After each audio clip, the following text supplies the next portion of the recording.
Israel और आतंकी संगठन हमास के बीच लगातार जंग जारी है। रॉकेट हमलों के बाद इजराइल गाजा पट्टी पर जवाबी कार्रवाई कर रहा है। अब इजरायली सेना ग्राउंड ऑपरेशन के लिए गाजा में दाखिल हो गई है। इजरायली सेना टैंकों के साथ गाजा शहर में घुस गई।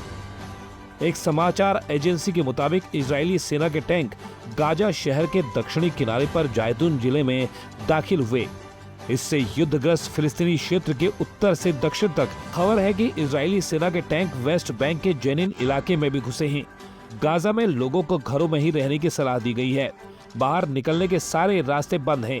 साथ ही इंटरनेट और कम्युनिकेशन के सभी साधन भी बंद कर दिए गए हैं। इजराइल के एक सैन्य प्रवक्ता ने बताया कि उन्होंने 24 घंटे में 600 से ज्यादा हमले हिट किए हैं। सिर्फ एक दिन में 450 से ज्यादा हमले का टारगेट रखा गया है।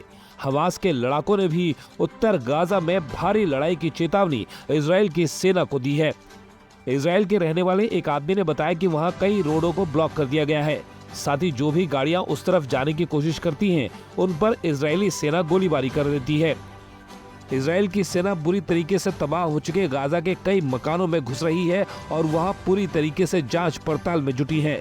साथ ही वहां इजराइल के कई सैनिक युद्ध की रणनीति बनाते हुए भी नजर आए।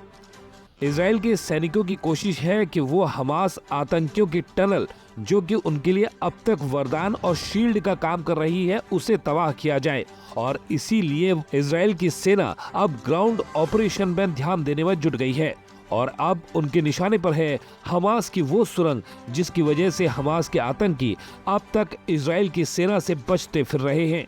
लेकिन अब ये देखने वाली बात होगी कि अब इजराइल की सेना कितने दिनों के अंदर हमास के आतंकियों की इस टनल को नेस्तनाबूद कर देती है।